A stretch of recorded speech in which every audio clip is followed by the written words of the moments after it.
I was standing at the airport with my suitcases, waiting for my son with tickets for our family vacation, when he called, "Dad, we're already on the plane." "You're not coming."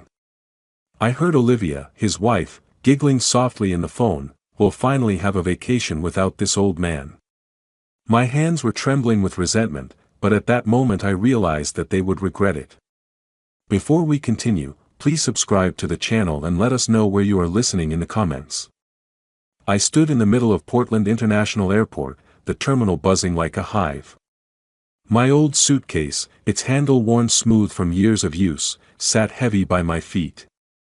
The air smelled of burnt coffee from a nearby kiosk, and a garbled voice crackled over the loudspeaker, announcing a flight to Seattle. I checked my watch. 9:17 a.m. Liam should have been here by now, tickets in hand, ready for our family vacation to Hawaii. My fingers tapped nervously against my phone, the screen blank. Where was he? I shifted my weight, the ache in my knees reminding me of my 67 years. The crowd surged around me, a woman dragging a toddler, a businessman barking into his earpiece, a group of teenagers laughing over their phones. I scanned their faces, searching for Liam's familiar jawline, his quick stride. Nothing. My stomach twisted, but I pushed it down. He was probably stuck in traffic. Or maybe Olivia had slowed him down. She was always fussing over her makeup or her outfits. The phone buzzed in my hand, sharp and sudden. Liam's name lit up the screen. I exhaled, relief flooding me, and pressed it to my ear. "Hey, son, where are you? I've been waiting by the check-in desks." A pause. Too long. Then his voice, flat and cold, cut through the line. "Dad, we're already on the plane. You're not coming." My breath caught, like someone had punched me in the chest. The terminal's noise faded, the world narrowing to the phone pressed against my ear. What do you mean, I'm not coming?" My voice cracked, betraying me. I gripped the suitcase handle, the leather creaking under my fingers. Another pause. Then Olivia's voice, soft and venomous, slipped through the background. "We'll finally have a vacation without this old man." A giggle followed, sharp as a blade. My hands trembled, the phone nearly slipping from my grip. I opened my mouth to speak, but Liam cut me off. "Look, Dad, it's better this way. You just slow us down. We'll talk when we're back." The line went dead. I stood frozen, the phone still pressed to my ear, its blank screen staring back at me. The terminal roared back to life, announcements, footsteps, laughter, but it felt distant, like I was underwater. My chest burned, a mix of shock and rage. They were on the plane. The plane I'd paid for. The vacation I'd planned, down to the last detail, dreaming of sunlit beaches and my son's rare smile. And they'd left me behind, like I was nothing. Olivia's words echoed in my skull, "without this old man." I forced my legs to move, dragging the suitcase behind me. Its wheels squeaked, a pathetic sound against the polished floor. People parted around me, their faces a blur. I passed the coffee kiosk, the scent now sour in my nose, and headed for the exit. My fingers fumbled in my coat pocket, brushing against the house keys I'd tucked there that morning. Cold metal, solid and real.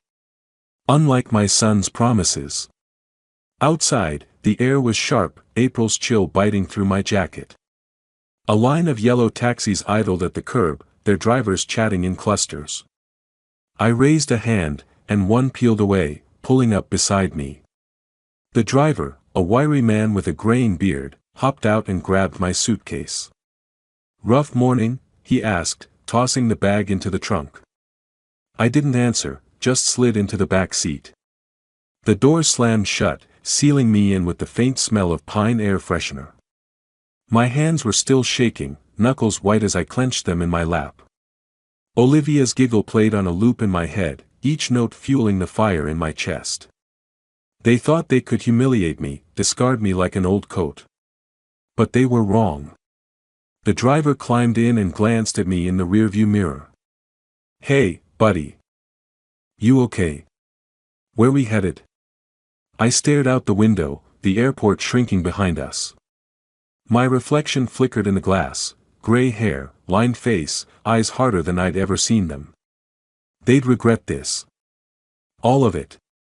Kinda need a destination, the driver said, his voice light but curious. I unclenched my fists, the keys in my pocket digging into my thigh. Home, I said, my voice low and steady. Take me home. The taxi hummed along the highway, rain streaking the windows like tears.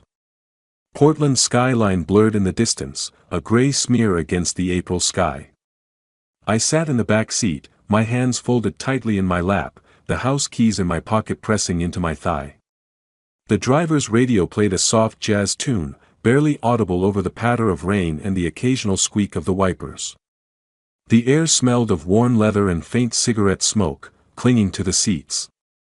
I stared at the water sliding down the glass, my mind replaying Liam's voice, "You're not coming. Hey, you sure you're okay back there?" The driver's voice broke through, warm but cautious. I glanced at the rearview mirror, catching his eyes, brown, creased with concern, framed by a shock of silver hair. His name tag, pinned to a faded jacket, read Frank. "Fine," I muttered, my voice rougher than I meant. I didn't want to talk, not to him, not to anyone. But Frank wasn't the type to let silence linger. "Long day, huh? Airport's a madhouse this time of year." He chuckled, adjusting his grip on the wheel. "Dropping folks off, picking them up, makes me miss my kids, you know. They're grown now, scattered across the country. You got family waiting at home?" My jaw tightened. Family. The word stung, sharp as a fresh cut. I thought of Liam's cold tone, Olivia's mocking giggle. My fingers curled around the keys in my pocket, their edges biting into my palm. "Something like that," I said, staring out the window. Frank didn't push, but his question hung in the air, stirring memories I didn't want. Liam at 20, his eyes bright as I handed him the keys to his first car, bought with my overtime checks. The way he'd grinned, promising to make me proud. Or the day I paid for his wedding, watching Olivia glide down the aisle in a dress that cost more than my monthly pension. She'd barely thanked me, her smile tight as she whispered to Liam about the old-fashioned venue. My house, the one they lived in rent-free, was old-fashioned, too, according to her. I'd heard her say it last month, her voice dripping with disdain as she stood in my kitchen, sipping my coffee. I shifted in the seat, the leather creaking under me. The rain was heavier now, drumming against the roof. I thought of all I'd given them, college tuition, car repairs, the down payment for their honeymoon. And for what? So they could leave me stranded in an airport, laughing like I was some burden they'd finally shed. You ever feel like you gave too much? The words slipped out before I could stop them, low and raw. Frank glanced back, his brow furrowing. To family? Hell, all the time. Gave my daughter my old truck when she moved to Seattle. She sold it a month later, didn't even tell me. He shook his head, but his tone stayed light. But that's how it goes, right? You give 'cause you love, doesn't always come back the way you hope. I nodded, my throat tight. Love. I'd loved Liam fiercely, even when he started pulling away, his calls growing shorter, his visits rare. I'd told myself it was just life, marriage, work, Olivia. But now I saw it clearly, every sacrifice, every dollar, had been a rope they'd used to tie me down, to keep me useful until they didn't need me anymore. The taxi slowed, turning into my neighborhood. The houses here were tidy, their lawns clipped, but the familiarity felt hollow. I leaned my head against the window, the glass cool against my temple. Olivia's voice echoed again, "Without this old man." My chest burned, but beneath the hurt, something else stirred, something hard and unyielding, like the keys in my hand. Frank pulled up to my house, the tires crunching on the wet gravel drive. The two-story colonial loomed ahead, its white paint peeling at the edges, the front porch sagging under years of neglect. My house. My life's work. And they thought they could take it from me. Home sweet home, Frank said, turning to face me. That'll be $28.50. I handed him a crumpled 30, waving off the change. Keep it, I said, my voice steadier now. I stepped out, the rain soaking my coat, and grabbed my suitcase from the trunk. The taxi's engine idled as I stood there, staring at the front door. My fingers closed around the keys, their weight grounding me. Frank leaned out his window. Take care, all right? Family stuff, it's never as bad as it seems. I didn't answer, just gave a curt nod. He drove off, the taillights fading into the rain. I turned to the house, my house, the one I'd built for a family that no longer existed. The keys gleamed faintly in my hand, slick with rain. My eyes narrowed, a quiet resolve settling in my bones. They'd see soon enough. I'd make sure of it. The front door creaked as I pushed it open, the familiar groan echoing in the quiet house. I dropped my suitcase by the threshold, its thud muffled by the faded rug. The air inside smelled of stale coffee and the faint lavender of the cleaner I'd used last week. My house, 2 stories of chipped paint and creaky floors, every inch earned through decades of long shifts and careful saving. Now it felt like a museum of mistakes, each room holding memories of a family that had turned its back on me. I shuffled to the kitchen, my shoes scuffing the hardwood. The morning's chill clung to my coat, but I didn't bother hanging it up. I flicked on the coffee maker, its low hum filling the silence. While it gurgled, I sank into the old armchair by the window, the springs groaning under my weight. A shelf across the room held family photos, Liam as a boy, grinning with a missing tooth, our fishing trip when he was 15, his wedding day, where I'd stood proud, ignoring Olivia's tight smile. I stared at the frames, my chest tight. How had it come to this? Liam's voice rang in my head, cold and final, "You're not coming." Olivia's giggle followed, sharp and cruel. Without this old man. My fingers twitched, itching to smash something, but I gripped the armrests instead, the wood smooth under my palms. I'd given them everything, college, cars, a roof over their heads. And they'd repaid me with a phone call and a laugh. I stood, pacing the kitchen, my steps heavy. The coffee maker beeped, but I ignored it, my eyes drifting to the keys I'd tossed on the counter. They glinted under the fluorescent light, small but solid. A reminder. This was my house. My life. I wasn't the burden they thought I was. I pulled out my phone, scrolling through contacts. The bank's number stared back at me, a quiet temptation. My thumb hovered over the call button, but I hesitated. Not yet. I needed to think, to plan. I wasn't Liam, acting on impulse, or Olivia, scheming behind fake smiles. Whatever I did, it would be deliberate. Fair. They'd feel it. I wandered to the living room, my hand brushing the back of the couch where Liam used to sprawl, demanding money for some new gadget. "Dad, you don't get it," he'd say, rolling his eyes when I suggested saving. Olivia was worse, her complaints slicing like paper cuts. "This house is so dated," she'd said once, sipping wine I'd paid for. "You should renovate." As if I hadn't poured my life into these walls.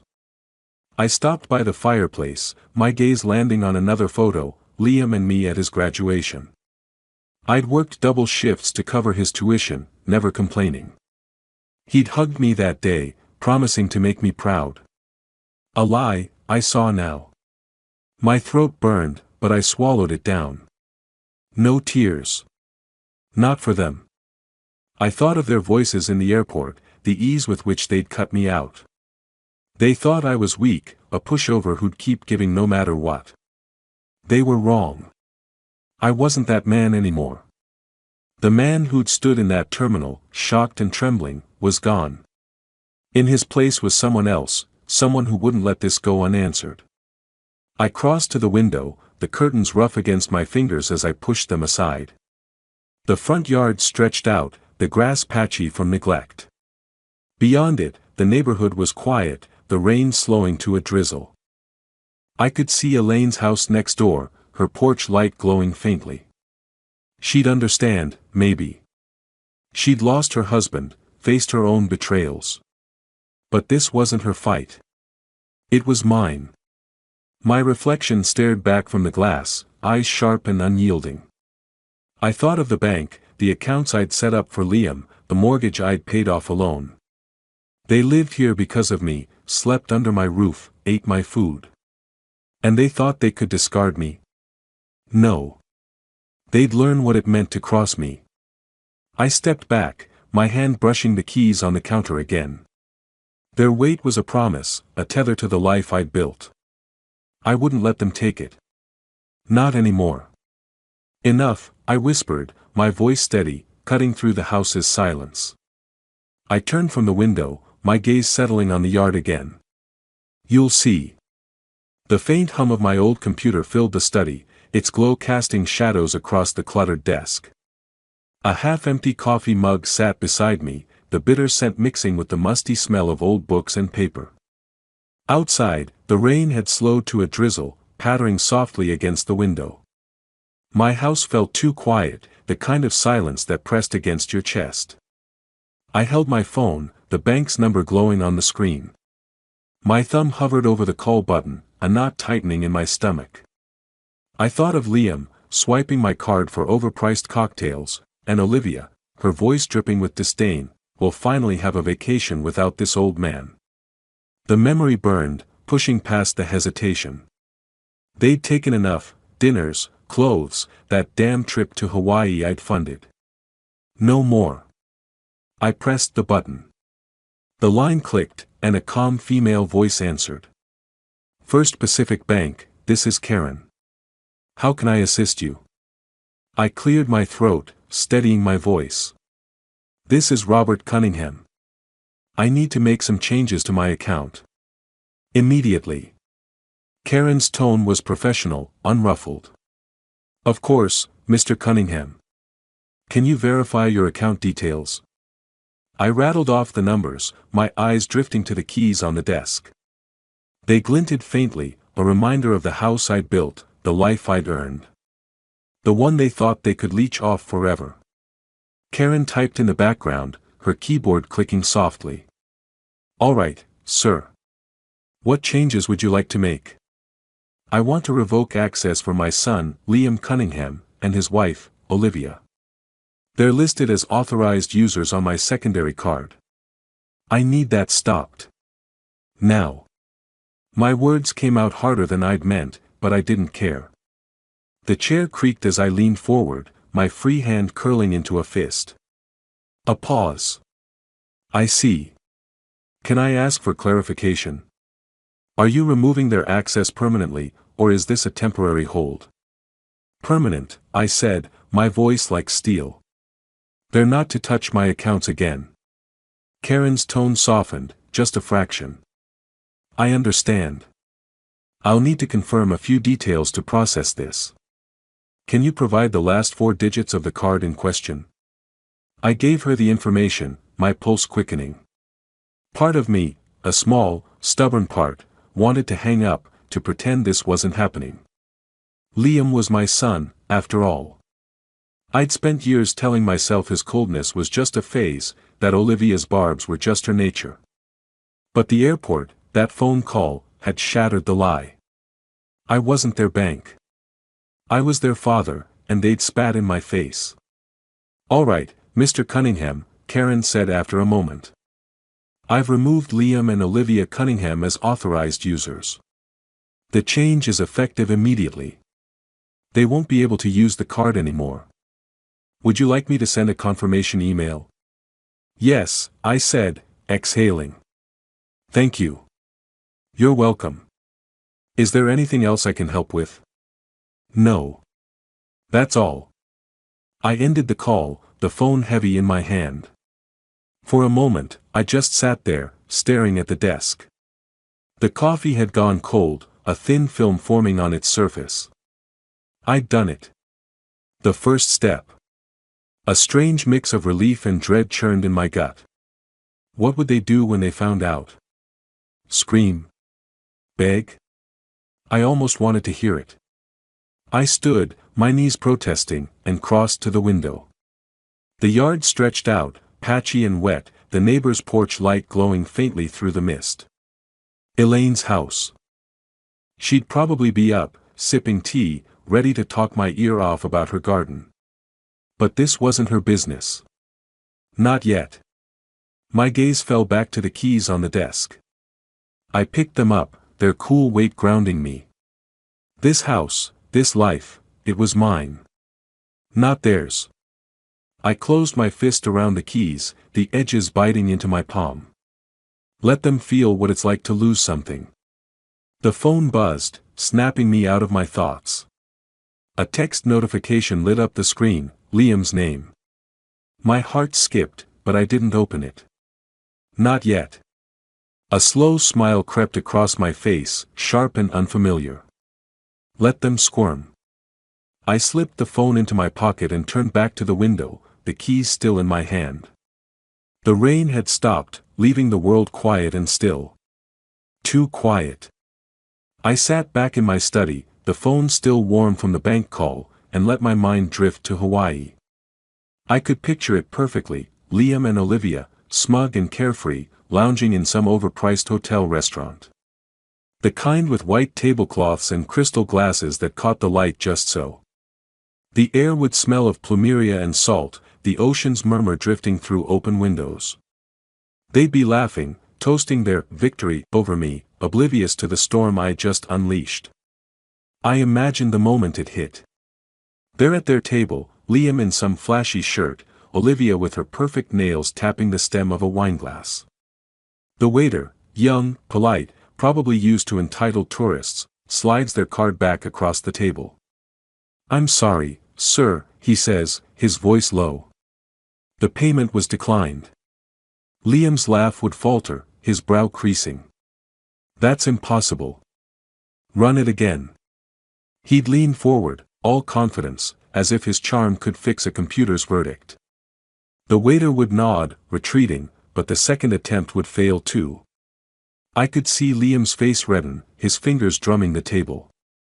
Olivia would lean in, her voice a hiss. "What did you do, Liam? Did you forget to tell him something?" "It's not me," Liam would snap, yanking out his phone. He'd call the bank, his voice rising as the automated system loops him through menus.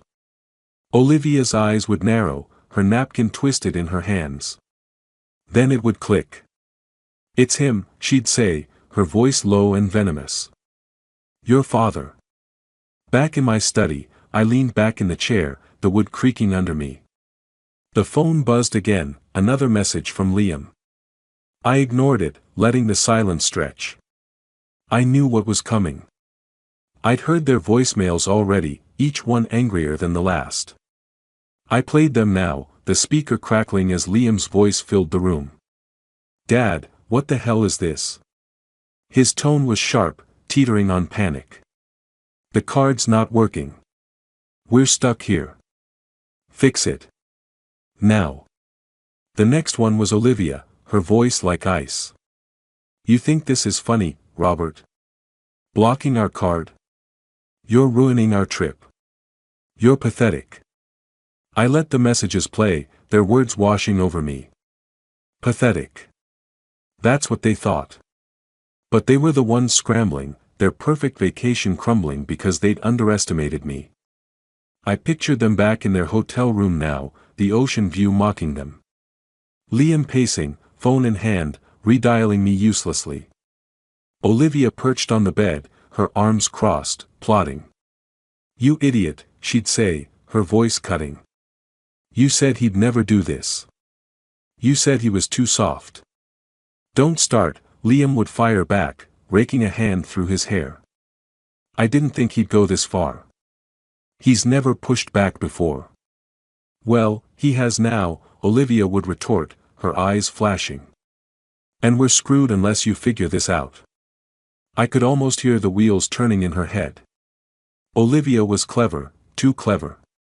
She'd be the one to pivot, to find a way to strike back. "Call Mason," she'd say, her voice steadying. He owes us. He can talk to your dad, sort this out. Liam would hesitate, his pride stung, but he'd nod. Fine. But this isn't over.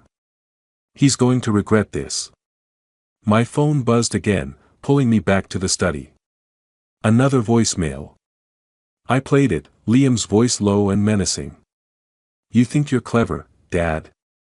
Cutting us off. You're going to wish you hadn't. I mean it. I set the phone down, my pulse steady. Let them threaten. They had no power here. Not anymore. My eyes drifted to the stack of papers on the desk, legal documents, neatly clipped, waiting for my next move. The house keys sat beside them, their dull shine a quiet promise. They could rage all they wanted. I was just getting started. I leaned back, the chair groaning, and stared at the documents. Outside, the drizzle had stopped, leaving the world hushed. Too hushed. The lawyer's office smelled of polished wood and old leather, the kind of scent that clung to important decisions. I sat across from Mr. Hargrove, a gray-haired man with a face like weathered oak, his pen scratching notes on a legal pad. The folder of documents I'd brought lay open on his desk, its contents stark and final. Outside, Portland's downtown buzzed faintly, car horns, footsteps, the pulse of a city moving on without me. Inside, it was just us, the clock ticking softly on the wall. So, Robert, Hargrove said, peering over his glasses. You're certain about this? Removing Liam entirely from the will? I nodded, my hands folded in my lap. Certain. My voice was steady, but my chest tightened.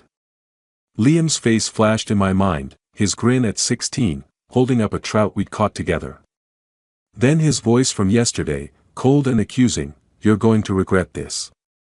I pushed the memory away. He's made his choices.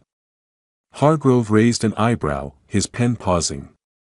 I have to ask, family matters can be emotional. If you change your mind later, it's more paperwork. You're sure you want to move forward? I hesitated, just for a second.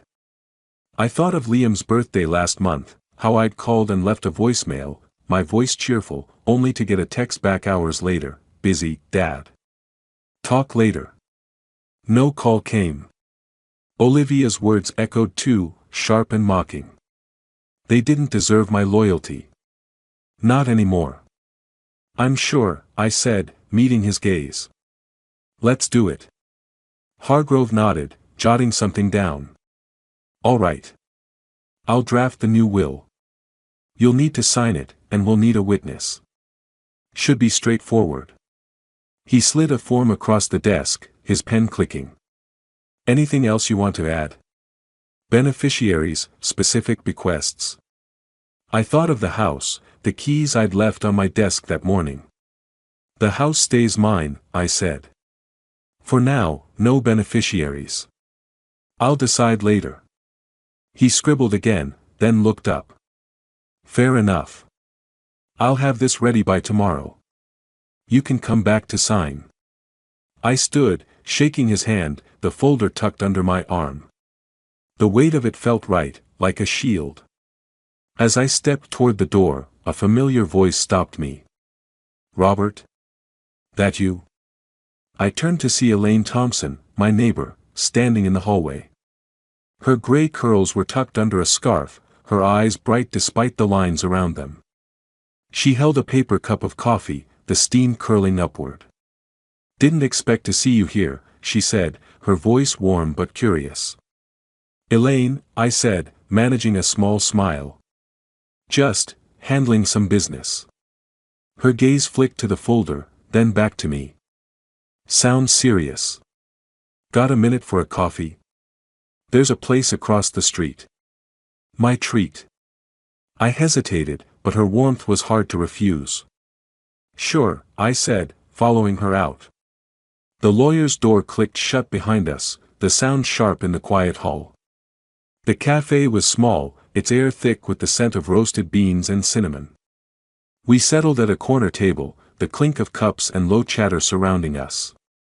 Elaine sipped her coffee, studying me. You look like a man with a plan, she said, her tone light but probing. Spill it. What's got you hauling folders to lawyers? I chuckled, but it came out hollow. It's complicated. Try me, she said, leaning forward. I've got my own stories. Did I ever tell you about my cousin? Tried to swindle me out of my house after my husband passed. Family can be a real kick in the teeth. Her bluntness caught me off guard, but it was comforting. I took a sip of coffee, the bitterness grounding me. Liam and Olivia, I started, my voice low. They crossed a line. I'm making sure they don't do it again. Elaine's eyes narrowed, but not with judgment. Good for you. People like that, they think they can take and take. You've got to draw a line. She paused. Then added, if you need a hand, I'm here. I'm no lawyer, but I'm nosy and I've got time. I smiled, genuinely this time. I'll keep that in mind. We talked a while longer, her stories pulling me out of my head. But as I walked home later, the folder still under my arm, my thoughts darkened. Elaine was a friend, maybe an ally, but this fight was mine. I turned the corner to my street, the house coming into view, its sagging porch a quiet accusation. Then I froze. A car I didn't recognize, a sleek black sedan, was parked in my driveway. Mason's car. Liam's friend. I slowed my steps, my grip tightening on the folder. The air felt heavy, charged. What was he doing here? The living room was dim, lit only by the soft glow of a table lamp that cast long shadows across the hardwood. The air smelled of polished wood and the faint lavender of the throw blanket draped over the couch. I sat in my old armchair, a photo album open on my lap, the pages yellowed with time. Liam's face stared back at me from a snapshot, his 10th birthday, cake smeared on his cheeks, his grin wide and unguarded. The memory ached, but I pushed it down, my fingers tracing the edge of the album. A low rumble outside snapped me out of it. Headlights swept across the front windows, tires crunching on the gravel drive. I stood, the album sliding shut with a soft thud, and peered through the curtains. Mason's black sedan sat in my driveway, its engine idling like a crouched animal. My pulse quickened, but I forced my breathing steady. So, they'd sent him. Liam and Olivia's errand boy. The doorbell rang, sharp and insistent. I crossed the room, my shoes scuffing the rug, and opened the door. Mason stood on the porch, tall and broad-shouldered, his expensive leather jacket gleaming under the porch light. His smile was all teeth, the kind that didn't reach his eyes.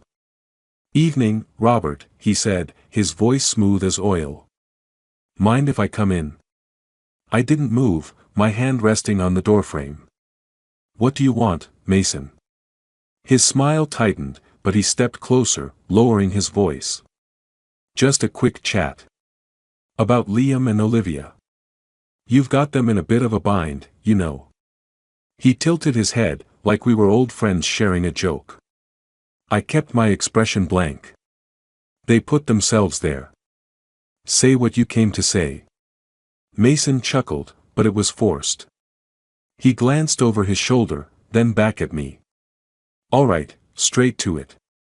The card thing. It's causing problems.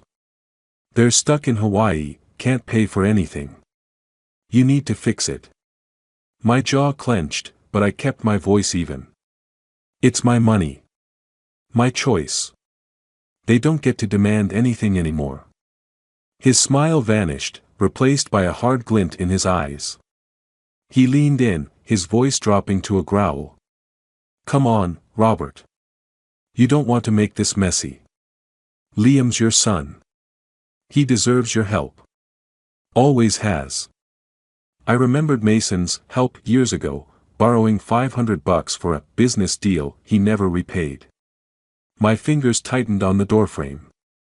"Deserves?" I said, my voice low and sharp. "Like you deserved that loan I gave you. Tell Liam he's on his own now. Both of them are." Mason's face darkened, his hands flexing at his sides.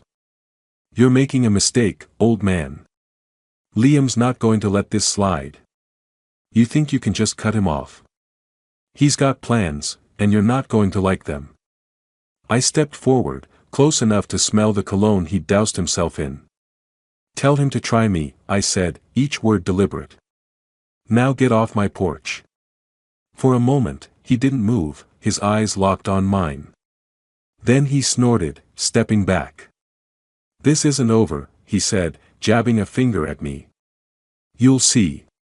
He turned, striding back to his car, the door slamming as he peeled out of the drive. I shut the front door, the lock clicking with a satisfying snap. My heart was pounding, but a strange calm settled over me.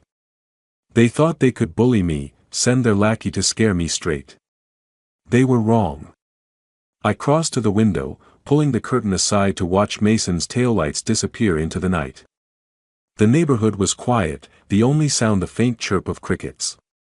My gaze drifted to the coffee table, where my house keys lay, catching the lamp's light. They gleamed like a promise, small but solid. This was my home. My life. And I'd fight for it. I let the curtain fall, the keys shine lingering in my mind. Outside, the darkness seemed to press closer, heavy with what was coming next. The park was quiet that morning, the air crisp with the scent of damp grass and blooming cherry trees. Their petals drifted across the path, soft and pink, catching in the folds of my coat as I walked. My hands were stuffed in my pockets, the weight of the new will and Mason's visit still heavy on my mind. The neighborhood felt different now, like it was holding its breath. Or maybe that was just me. I slowed near a bench, its wood weathered and splintered. A memory hit me hard, Liam, 10 years old, running ahead of me in this same park, his fishing rod bouncing on his shoulder. Come on, Dad, he'd shouted, his laugh bright as the sun glinting off the pond. We'd spent hours there, untangling lines, baiting hooks, him chattering about school and dreams. My chest tightened, a dull ache spreading. Had I been too harsh? Cutting him off, rewriting the will, was it too much? He was my son, despite everything. I sat on the bench, the cold seeping through my jeans. The park was nearly empty, just a jogger in the distance and the rustle of leaves overhead. I rubbed my hands together, trying to shake the doubt. Liam wasn't that boy anymore. He was the man who'd left me in an airport, who'd let Olivia mock me while they spent my money. But still, the memory of his laugh lingered, sharp as a blade. Robert? You look like you're carrying the world. Elaine's voice cut through my thoughts. She stood a few feet away, her gray curls peeking out from a knit cap, her dog, a scruffy terrier named Max, sniffing the grass at her feet. Her eyes were sharp, but kind, like she could see right through me. I managed a half smile. Just thinking. Didn't expect to see you here. Max drags me out every morning, she said, patting the dog's head. His fur was soft, matted with dew. You, though, you've got that look. Like you're wrestling with something big. Want to talk? I hesitated, but the weight in my chest pushed the words out. It's Liam. I keep remembering him as a kid. Makes me wonder if I'm doing the right thing. Elaine nodded, sitting beside me. Max flopped at her feet, panting. Kids grow up, Robert. Doesn't mean they stay the people we want them to be. Her voice was gentle, but firm. What's got you second-guessing? I told her about Mason, the threats, the will. The words came slowly, each one heavy. I cut him out, Elaine. My own son. What if I'm wrong? She leaned back, her hands clasped around her coffee thermos. You're not wrong for wanting respect. I had a nephew, thought he could sweet-talk me out of my house after my Tom died. Smiled to my face, then tried to forge my signature. Family's no excuse for betrayal. She paused, her eyes meeting mine. You gave Liam everything. What's he given you? I thought of the airport, Olivia's giggle, Liam's cold voice. Nothing, I said, the word bitter. Not for years. Exactly. Elaine's tone sharpened. You're not the villain here. You're a man who's had enough. Don't let guilt trick you into backing down. Her words settled over me, like a hand on my shoulder. I nodded, the ache in my chest easing. Thanks, I said, my voice low. I needed that. She grinned, standing. Come on. Let's walk. Max'll chew my shoes if we sit too long. We headed to my house, Max trotting ahead. In the kitchen, I brewed tea, the kettle's whistle cutting through the quiet. The air smelled of chamomile and the faint lemon of dish soap. Elaine sat at the table, her thermos swapped for a mug. So, she said, her tone lighter. What's next? I poured tea, my eyes catching the folder of documents on the counter. The new will, signed and final. I keep going, I said, my voice steady now. They don't get to win. Elaine raised her mug, a glint in her eye. That's the spirit. You're tougher than you look, Robert. I smiled, setting the kettle down. The folder seemed to pulse, a quiet reminder of the path I'd chosen. I need to finish what I started, I said, glancing at her. She nodded, sipping her tea, her silence a kind of approval. Outside, the wind picked up, rattling the windows. The documents waited, their weight heavier than ever. The drill's whine filled the hallway, sharp and relentless, as the locksmith worked on the front door. The air carried the acrid tang of fresh paint and metal shavings, mingling with the familiar must of my old house. I stood a few feet away, arms crossed, watching the man swap out the old lock for a shiny new one. Each turn of the screwdriver felt like a stitch closing a wound. Liam and Olivia wouldn't walk through this door again, not without my say. Almost done here, the locksmith said, a wiry guy named Pete with a toolbox that clattered like loose change. You want me to do the back door too? Already done, I said, my voice calm but firm. Just finish this one. I want it solid. Pete nodded, wiping sweat from his brow. Big cleanup, huh? Kicking someone out. I didn't answer, just gave a tight smile. He didn't need to know.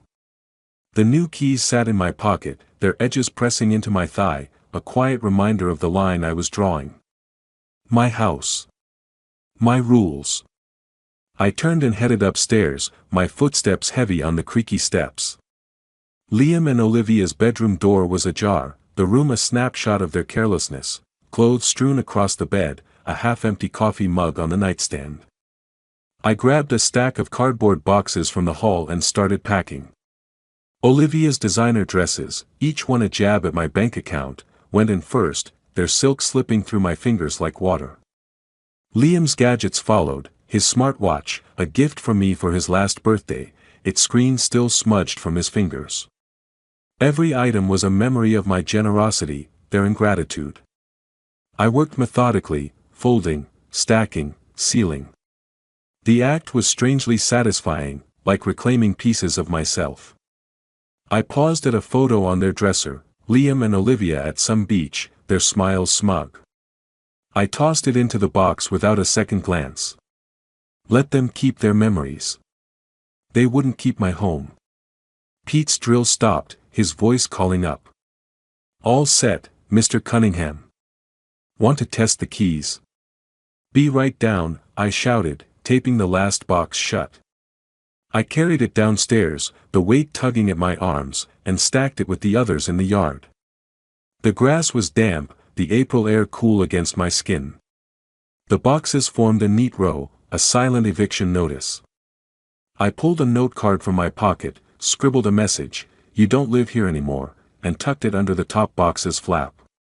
Simple. Final. The front door creaked open, and Elaine stepped out, her scarf fluttering in the breeze. She'd stopped by to check on me, her presence a steady anchor. Well, damn, Robert, she said, eyeing the boxes. You don't mess around. I shrugged, dusting my hands. Had to be done.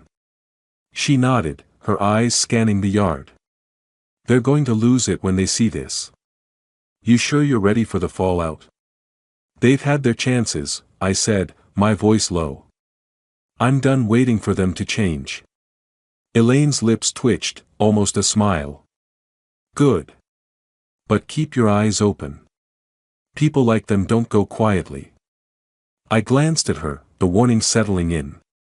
She was right, Liam and Olivia wouldn't just slink away. But I was ready. Or I thought I was. Pete emerged, toolbox in hand. Locks are tight. Here's your keys. He handed me a small ring, the new keys glinting in the fading light. Anything else? That's it, I said, slipping the keys into my pocket. Thanks, Pete. He tipped his cap and headed to his van, the engine rumbling as he drove off. Elaine and I stood there, the yard quiet except for the rustle of leaves. The boxes loomed, a testament to the bridge I'd burned. You did good, Elaine said, her voice soft but sure. This is yours now. All of it. I nodded, my throat tight. The new keys felt heavier than before, their weight a promise and a burden. I turned to the house, its silhouette sharp against the dusk. Then I heard it, a faint drone overhead, the low hum of a plane cutting through the sky. My grip tightened on the keys, my pulse quickening. They were coming back. The living room was warm, the scent of fresh coffee curling from the mug in my hands. The lamp cast a soft glow, pooling on the rug, its frayed edges a quiet testament to years of footsteps. Outside, the May evening had settled over Portland's suburbs, the air cool and heavy with the promise of rain. I sat in my armchair, the new keys in my pocket a reassuring weight, when a low rumble broke the silence. Headlights flashed across the curtains, tires crunching on gravel. They were back. I stood, setting the mug down, and moved to the window, easing the curtain aside. Liam and Olivia stumbled out of a taxi, their suitcases thudding onto the driveway. Liam's shirt was rumpled, his hair a mess, while Olivia clutched her designer bag like a lifeline, her heels clicking on the pavement. They looked smaller somehow, diminished under the streetlight's harsh glow. I stayed still, my breath steady, watching. Liam fumbled with his keys, his movements jerky as he approached the front door. The lock didn't budge. He tried again, twisting harder, his shoulders tensing. What the hell, he muttered, loud enough to carry through the glass. Olivia stepped closer, her voice sharp. Try it again, Liam. You're doing it wrong. I'm not, he snapped, shoving the key in once more. The door stayed shut, unyielding. He slammed his palm against it, the sound echoing in the quiet night. Dad! Open the damn door. I didn't move. My pulse quickened, but not from fear. This was it, the moment I'd built toward. The new locks, the boxes, the note. They'd feel every choice they'd made, every word they'd thrown at me. Olivia's giggle from that airport call echoed in my head, without this old man. Let them see what that meant. Liam pounded again, his voice rising. Dad, I know you're in there. Stop this crap and let us in. Olivia grabbed his arm, her nails digging in. Scream louder, why don't you? The whole street's watching. Then what do you suggest, he hissed, turning on her. He's locked us out, Liv. Our own house. It's his house, she shot back, her voice low and venomous. You said he'd never do this. You said he was spineless. Liam's face twisted, but he didn't answer. He kicked the door, the thud dull and futile. Olivia's eyes darted to the side yard, narrowing as she spotted the stack of boxes I'd left there. What's that? She said, her tone shifting to something colder. They moved together, their suitcases abandoned on the grass. I leaned closer to the window, my fingers brushing the curtain's rough fabric. Liam reached the boxes first, yanking one open. Olivia's dresses spilled out, silk catching the light. He froze, then dug through another, pulling out his smartwatch, a pair of shoes. He packed our stuff, he said, his voice cracking. Olivia snatched a note card from the top box, her hands trembling as she read it. Her lips parted, then twisted into a snarl. "You don't live here anymore," she read aloud, her voice rising. "Your things are behind the house. Clear the yard by tomorrow." She tore the note in half, the pieces fluttering to the ground. "That bastard." Liam spun back to the door, his fists hammering. "You think this is funny, Dad? Throwing us out like trash? You're heartless." His voice broke, raw and desperate. Olivia joined him, her knocks sharp and rhythmic. "Robert, open this door right now. You can't do this to us." I stepped back, letting the curtain fall. Their voices faded to a muffled roar, like a storm raging outside a sealed window. My chest was tight, but not with regret. This was justice, cold and clear. They'd taken my trust, my money, my home for granted. Now they had nothing but their anger and their bags. The phone on the coffee table buzzed, Liam's name flashing. I stared at it, the screen glowing in the dim room. Another buzz, then another, voicemails piling up. I didn't pick up. I didn't need to hear their excuses. The keys in my pocket felt heavier, grounding me. I turned away from the window, the pounding outside growing fainter, and set the phone down on the table, its light flickering like a dying star. The kitchen was dark, save for the faint glow of a single bulb above the sink. The air smelled of chamomile tea, the kettle still warm on the counter. Outside, the drizzle had started again, streaking the windows and blurring the streetlights. I stood by the living room window, the curtain pulled back just enough to see Liam and Olivia in the yard. Their suitcases sagged under the rain, the cardboard boxes I'd left them collapsing into soggy heaps. Liam's shoulders slumped, his hands stuffed in his pockets, while Olivia paced, her phone pressed to her ear, her voice a sharp murmur I couldn't make out. My phone buzzed again, vibrating against the wooden table. Another voicemail.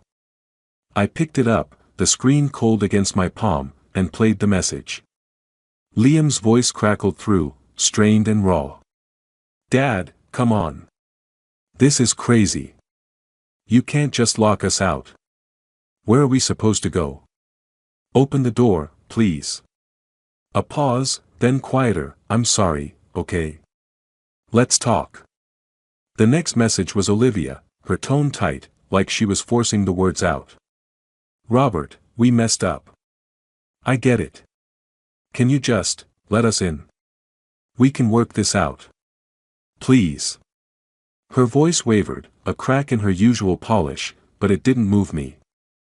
I'd heard their apologies before, empty promises to get what they wanted. I set the phone down, my reflection faint in the window.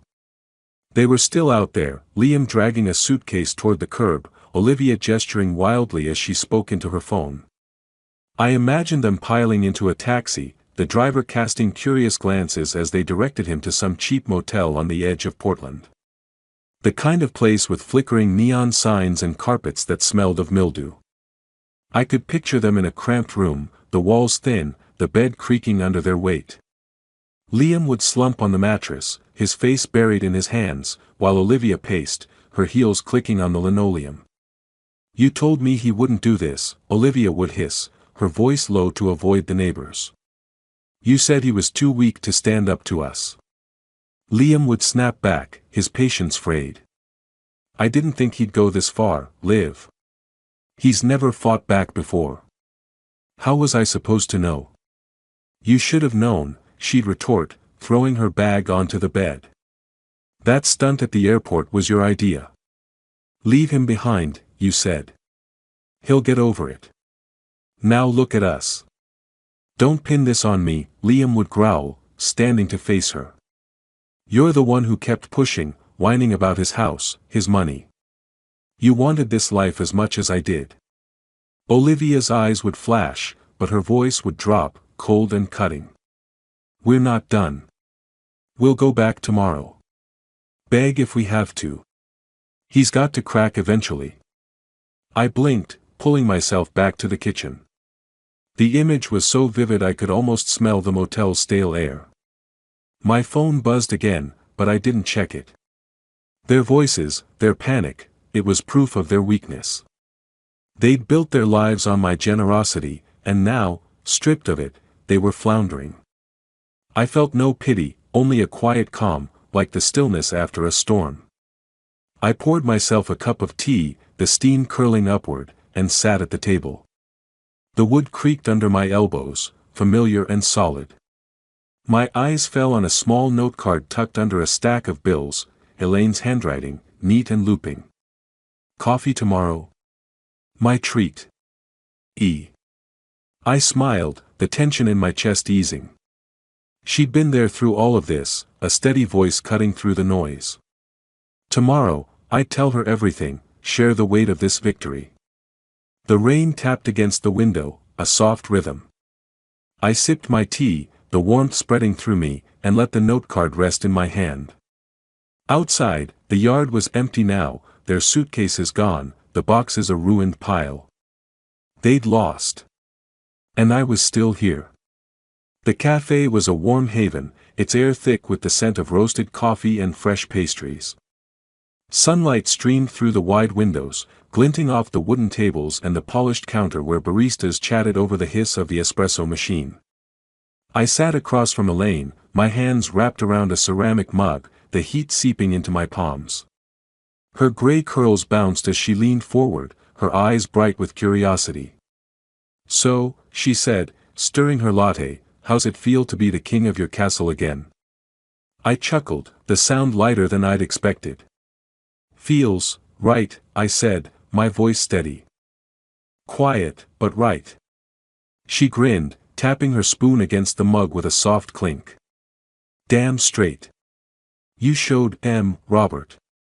Not many would have had the guts. I took a sip, the coffee bitter and strong, grounding me. The cafe buzzed around us, couples murmuring, a student typing furiously on a laptop, the barista calling out an order. It felt normal, like the world had kept turning despite the war I'd fought. They called again last night, I said, setting the mug down. Liam and Olivia. Left messages, begging to come back. Said they were sorry, that they'd change. Elaine's brow arched, her lips pursing. And you believe them? I shook my head, a small smile tugging at my mouth. Not a word. It's the same old song, say what I want to hear, then go back to their ways. I'm done dancing to it. Good, she said, her voice firm. You protected yourself. That's what matters. They made their bed, let them lie in it. I nodded, her words settling like stones in a riverbed. I thought of Liam's last message, his voice soft, almost broken, Dad, please. Give us a chance. I'd listened to it once, then deleted it, the act as final as locking the door. Olivia's message had been smoother, calculated, but it rang just as hollow. They weren't sorry for hurting me, they were sorry they'd lost their meal ticket. The clarity of it was freeing, like shedding a weight I'd carried too long. We talked a while longer, Elaine sharing her plans to plant roses in her garden, her enthusiasm pulling me into the moment. You should come help, she said, her eyes twinkling. Get your hands dirty. It's good for the soul. Maybe I will, I said, meaning it. For the first time in years, I felt like I had room to breathe, to choose my own path. Back home, the kitchen was warm, the air filled with the sweet scent of apples and cinnamon. I decided to bake a pie, something I hadn't done in ages. The dough was rolled out on the counter, the apples sliced and spiced, their juice sticking to my fingers. I worked slowly, deliberately, the rhythm soothing. I remembered baking for Liam when he was a boy, his eyes wide as he sneaked a taste of the filling. The memory didn't sting anymore, it was just a fact, a piece of a life I'd left behind. The front door creaked open, and Elaine stepped in, a small bouquet of daisies in her hand. From my garden, she said, setting them in a vase on the table. Thought they'd brighten the place. They do, I said, sliding the pie into the oven. The kitchen glowed, sunlight spilling through the open door, catching the petals in a soft halo. Elaine settled at the table, her presence easy, familiar. "We should do a dinner soon," she said. "You, me, maybe a few neighbors. Break in this new chapter right."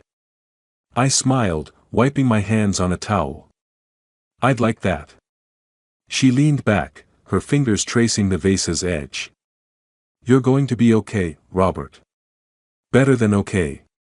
I nodded, the words sinking in. The oven hummed, the pie baking, its warmth filling the room.